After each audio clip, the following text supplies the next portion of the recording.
नमस्कार दोस्तों, इस वीडियो में मैं लेके आया हूँ जीव विज्ञान के कुछ महत्वपूर्ण क्वेश्चन। 50 से अधिक क्वेश्चन करवाने वाला हूँ मैं इस वीडियो में।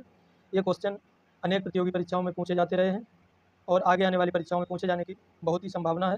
तो देखते हैं पहला क्वेश्चन, कोशिका का जीवित अंश क्या कहलाता है? इसमें हमारा राइट आंसर हो जाएगा जीव द्रव्य। अगला क्वेश्चन, जीव द्रव्य किनसे मिलकर बना होता है? तो कोशिका द्रव्य एवं केंद्रक द्रव्य, दोनों द्रव्य मिलते हैं तो जीव द्रव्य बनता है। सबसे छोटी कोशिका किसकी होती है? तो सबसे छोटी कोशिका होती है माइकोप्लाज्मा की।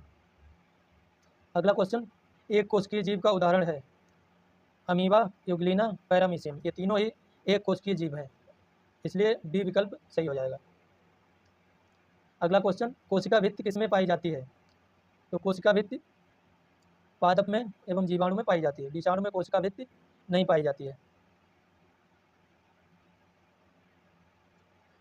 सबसे छोटी कोशिका माइकोप्लाज्मा का साइज क्या है? तो माइकोप्लाज्मा कोशिका का साइज है 0.3 माइक्रोमीटर। नाल एवं रुस्का ने किसकी खोज की थी? तो नाल एवं रुस्का ने इलेक्ट्रॉन सूक्ष्मदर्शी की खोज की थी। कोशिका के मूल घटक कौन से हैं? तो कोशिका के मूल घटक हैं कोशिका झिल्ली, केंद्रक, कोशिका द्रव्य, यानी कि उपयुक्त सभी। डी विकल्प हमारा हो जाता है सही। अगला क्वेश्चन, अंतःपदब्बी जालिका की खोज किसने की थी? तो अंतःपदब्बी जालिका की खोज की थी के.आर. पोर्टर ने। अगला क्वेश्चन, गुणसूत्र की खोज किसने की थी? तो गुणसूत्र की खोज की थी वाल्डेयर ने। कोशिका की क्रियात्मक गतिविधियों को कौन नियंत्रित करता है? तो कोशिका की जो क्रियात्मक गतिविधियां होती हैं उनको नियंत्रित करता है केंद्रक। न्यूक्लियस की खोज किसने की थी? न्यूक्लियस यानी कि केंद्रक, केंद्रक की खोज की थी रॉबर्ट कोच ने। वैज्ञानिक हक्सले ने जीवन का भौतिक आधार किसको माना है? तो कोशिका द्रव्य को, जीव द्रव्य को माना है। कोशिका द्रव्य सही नहीं है, जीव द्रव्य। माइटोकॉन्ड्रिया शब्द किसने दिया है? तो माइटोकॉन्ड्रिया शब्द दिया है कार्ल बेंडा ने। विकल्प बी सही हो जाएगा। माइटोकॉन्ड्रिया किसमें अनुपस्थित होती है? तो माइटोकॉन्ड्रिया जीवाणु में अनुपस्थित होती है, ईस्ट एवं कवक दोनों में उपस्थित होती है। कौन से कोशिकांग में श्वसन एवं ऊर्जा से संबंधित रासायनिक क्रियाएं होती हैं? तो ये होती हैं माइटोकॉन्ड्रिया में। कोशिका का पावर हाउस या शक्ति ग्रह कहा जाता है? तो ये कहा जाता है सूत्र कणिका को, इसी को माइटोकॉन्ड्रिया कहते हैं। माइटोकॉन्ड्रिया।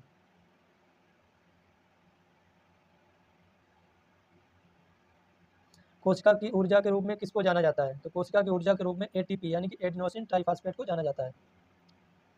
कोशिकांग माइटोकॉन्ड्रिया किसमें पाया जाता है? तो माइटोकॉन्ड्रिया यूकैरियोटिक कोशिकाओं में पाया जाता है, जिनमें केंद्रक होता है, और जो प्रोकैरियोटिक कोशिकाएं होती हैं उनमें केंद्रक स्पष्ट नहीं होता है, तो उसमें माइटोकॉन्ड्रिया नहीं पाया जाता है। कौन सा कोशिकांग केवल पादप कोशिका में पाया जाता है? तो पादप कोशिका में पाया जाता है प्लास्टिड।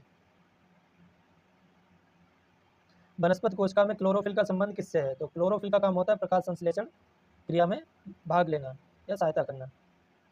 पादप कोशिका का कोशिका द्रव्य घिरा रहता है कोशिका भित्ति एवं कोशिका झिल्ली से।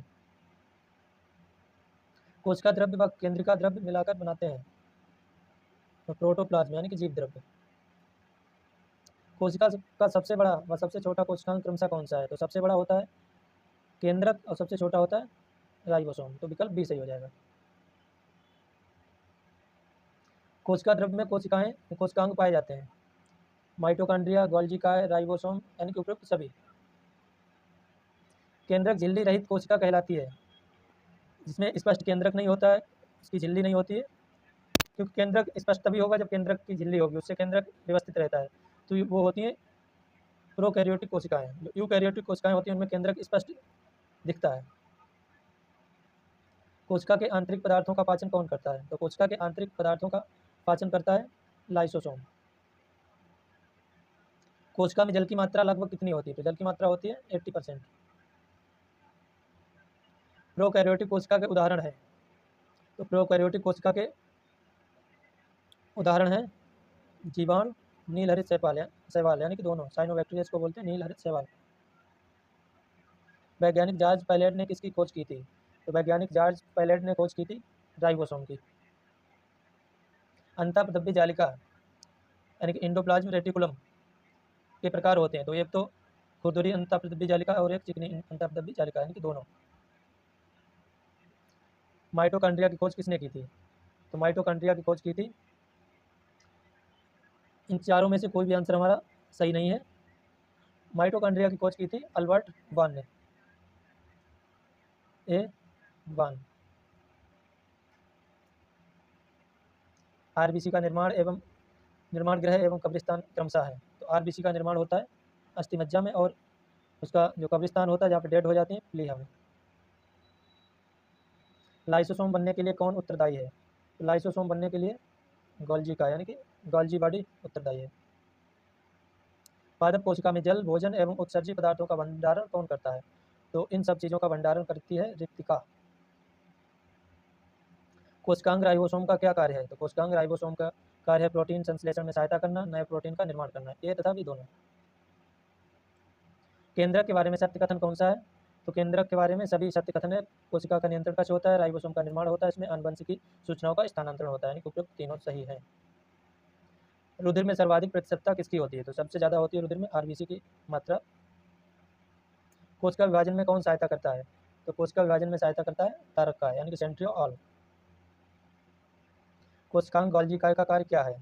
कोशिकांग गोल्जी काय का कार्य होता है कोशिकीय पदार्थों का श्रवण एवं परिवहन, वसा का संचयन, उत्सर्जी पदार्थों को कोशिका से बाहर निकालने में मदद करना, यानी कि उपयुक्त सभी कार्य होते हैं गोल्जी काय के। कोशिका का अध्ययन किसमें किया जाता है? तो कोशिका का अध्ययन को बोलते हैं साइटोलॉजी। साइटोलॉजी में कोशिका का अध्ययन किया जाता है। कौन वनस्पति एवं प्राणी कोशिका दोनों में पाया जाता है? तो दोनों कोशिका में पाया जाता है सूत्रकणिका, यानी कि इसको बोलते हैं माइटोकॉन्ड्रिया।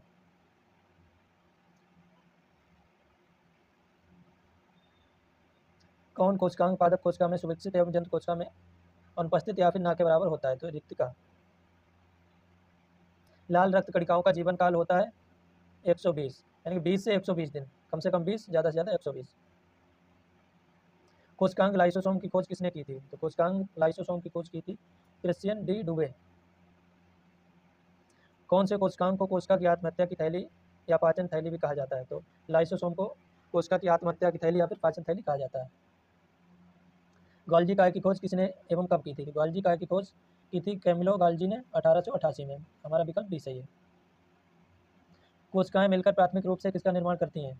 तो कोशिकाएं मिलकर निर्माण करती हैं ऊतकों का।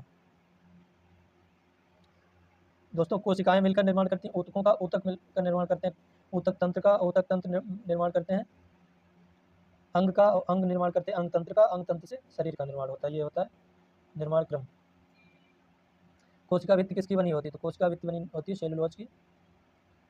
कोशिका झिल्ली किसकी बनी होती है? तो कोशिका झिल्ली बनी होती है वसा एवं प्रोटीन की। विकल्प डी सही है।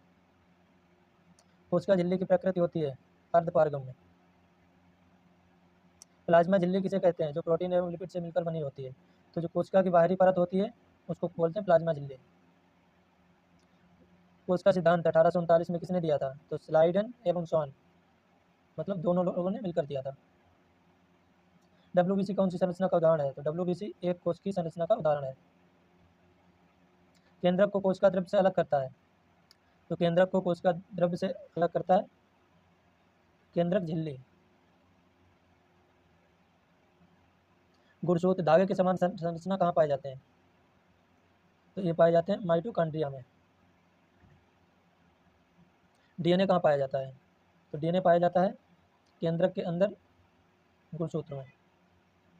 कोशिका द्रव्य कहलाता है केंद्रक एवं कोशिका झिल्ली के मध्य का पदार्थ। पादप कोशिका का सबसे बड़ा कोशिकांग है, सबसे बड़ा होता है उसमें रिक्तिका।